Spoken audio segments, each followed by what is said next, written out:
My postpartum wife wants to leave our baby to go on a vacation to Europe for a month, and I don't agree with her. My wife, 30F, and I, 32M, have been together for 4 years and currently have a 16-month-old daughter. We both split work 50-50, and despite this, I acknowledge how it is more physically challenging for her with the postpartum phase and constant, regressive now, breastfeeding. Our daughter cluster feeds and doesn't like the bottle very much, so that's that. I'm also very pro-therapy, so regardless of any evaluations, I encouraged her to attend a few sessions, and she and her therapist both agree that she does not have PPD. I'm letting everyone know this because I really want to be able to find a way to talk sense into her without putting all of it on depression. Anyway, my wife and I have had a huge fight over something. She says that she is tired from feeling like a mum and wants to take a vacation for 4 weeks with her friend who is based in Europe. Her reasoning for going for 4 weeks is that she gets to earn it after childbirth and 1.5 years of being a mum. She also says she has her own savings and how she always dreamt of exploring Europe, so this is her chance and she wants her identity back. I disagreed with her and told her that priorities are bound to change and she cannot expect to have a single life back. I would happily step up and take on her share of childcare if she wanted to do a weekend trip or a spa day and would fully support that.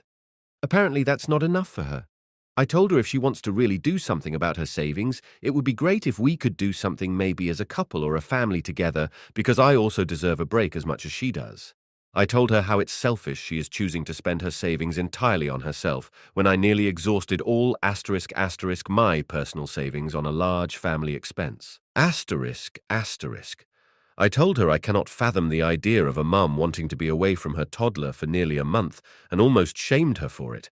May make me an asshole, but emotions were high and I was angry, and it was making things difficult for me because I realistically would have to exhaust my PTO and be both mom and dad to our baby. I told her I cannot stay in a relationship with someone who cannot compromise with me on this. She started crying and told me she wants to feel like herself again, and I told her she definitely can do something this weekend as well, but her propositions are highly unrealistic. It seems that she does not want to accept things as they are. I suggested maybe she could get therapy and got told, I won't accept the unacceptable, and how I was condescending her into therapy. Can someone please share what I should say to her? Edit. Just to clarify my stance on trips, I fully support it if she wants to take a trip over the weekend with her sisters/friends. Spouses, parents, should be able to do that. Personally, for me, a good cutoff would be 4-5 days. Everyone is entitled to their own preferences, and I sure knew where my wife and I stood when we got married. I do not think it is appropriate for a married person, and now a parent, to leave the household to be away from your family for more than that time. I thought my wife agreed with me because she held the same views as well. Update. Hi guys, I am here with an update. I had been pretty much awake and talking. I initiated a conversation, basically, and it was for the most part quickly resolved. When I made the above post, I had already began planning how I would have liked to approach this situation. I thought I might be crazy or being an awful partner to her by disagreeing with her choices. Thank you to everyone who reassured me that her expectations indeed sounded unrealistic, and I was able to register a lot of good advice, particularly Poppy Pie 77, who helped me articulate my thoughts as to not sound like an ultimatum. I sat my wife down and told her that I, again, do not feel comfortable with her being in a different continent for such a long period of time. I feel this would not be good for our daughter and our marriage. I do not make decisions for her, but I would also take steps to ensure that there are going to be consequences if she doesn't take my opinions in consideration. After all, this decision to spend so much money and be away from the household, me stepping up entirely and exhausting my PTO, needs 2 yeses. If she chooses to go, she may come home to a daughter, but not a welcoming husband. That it will permanently change our relationship, and I might not be interested in continuing a relationship with someone who can so easily abandon her family. And for that wound, she would be the only one responsible. Before anyone scolds me again for being harsh, let me tell you, I tried my best to be empathetic to her situation and offered compromises, but she just wouldn't listen. Even rejected therapy many times. At this point, she was growing very anxious to the point she started crying. I calmed her down and told her that we need to fix whatever issues we have, and it is glaringly obvious she needs a break too. For that, first, she's going to cut off our toddler from her breasts, to give her that first step in feeling like herself. Secondly, she would have to agree to travel domestically and compromise on traveling for no more than 14 days, with the condition that I get to have a similar break too at a later time, and I won't use my own funds. I hadn't mentioned what purchase I made with my savings in my OP, but it was a van for our family. Lastly, she needs to get into therapy for a more comprehensive evaluation for PPD, because I do not feel comfortable with her mental state right now, whatever it may be. She wasn't just fantasizing about the Europe trip, but had actually began drawing up plans that time.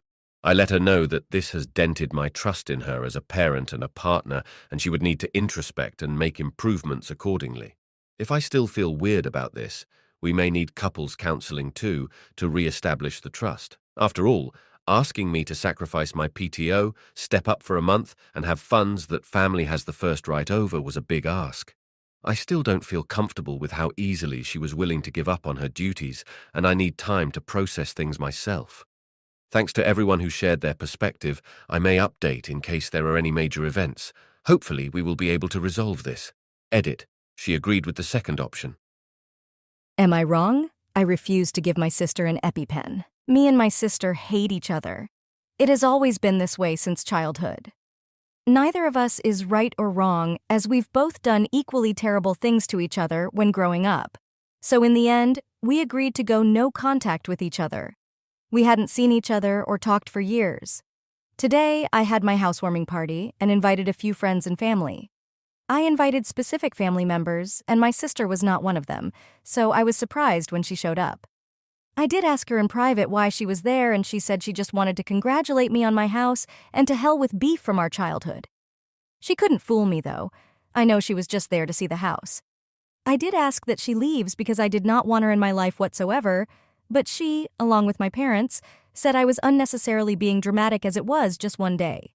She ended staying way longer than I would have liked and treated herself to the food that I didn't include her in when I was planning.